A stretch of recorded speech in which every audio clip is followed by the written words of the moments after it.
Variabel-variabelnya yaitu jenis kelamin, golongan darah, tingkat pendidikan, jenis pekerjaan, agama, dan hobi.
Dasar pengambilan uji validitas person dapat dilihat melalui perbandingan nilai R hitung dengan R tabel.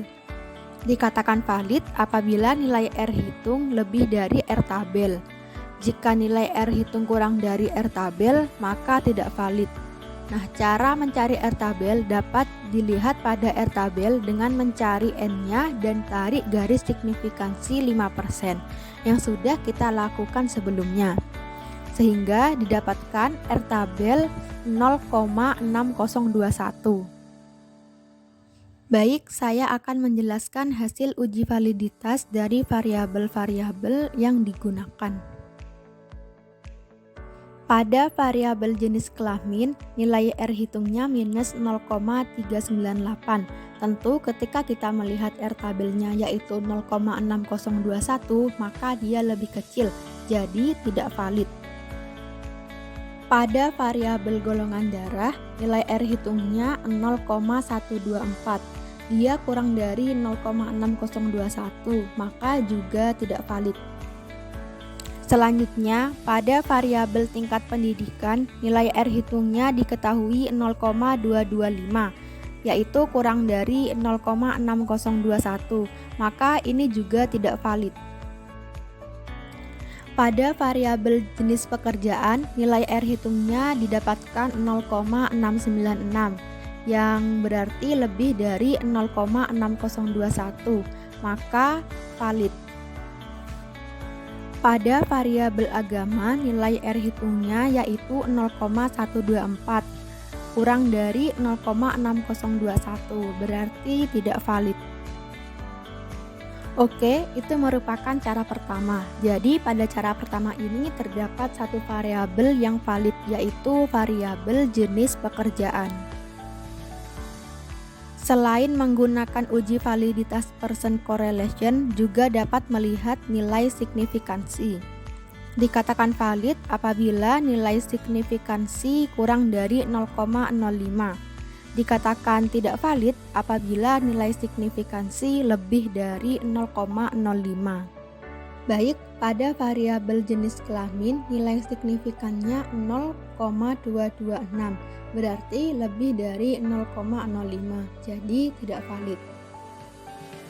Pada variabel golongan darah nilai signifikannya 0,716, dia lebih dari 0,05, maka juga tidak valid.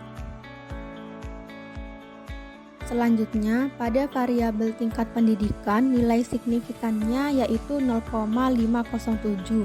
Dia juga lebih dari 0,05, maka ini juga tidak valid.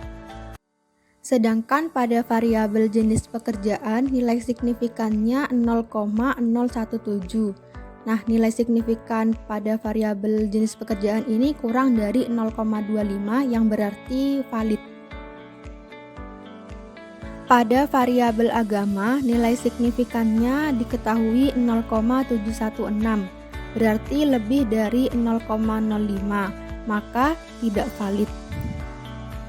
Nah, antara cara pertama dan kedua dapat disimpulkan hasilnya sama, yaitu pada variabel jenis pekerjaan yang valid, sedangkan variabel lainnya tidak valid.